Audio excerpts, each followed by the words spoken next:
dowel in a wire, bending one edge around, and then just begin to wind. It's a nice way to begin to make something that you're not quite sure of how it's going to turn out.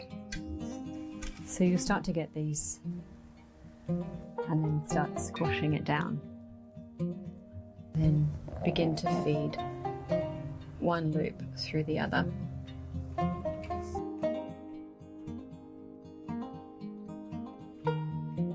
Weaving has been used across cultures for centuries as a way of connecting with community.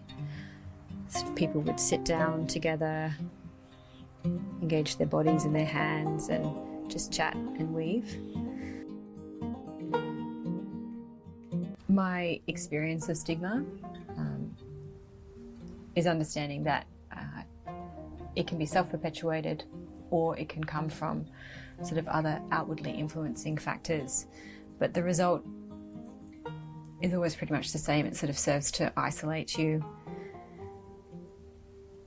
And I think that that idea of isolation and drawing back to your own individual experience, feeling completely by yourself with that, can have really demonstrable outcomes.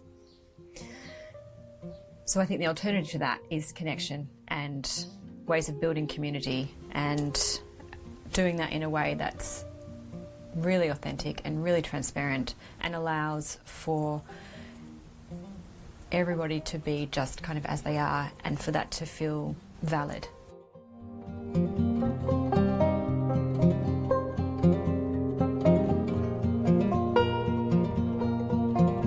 And don't be too concerned with the process or what it's looking like. You can play around with the shape and sort of find out what feels right.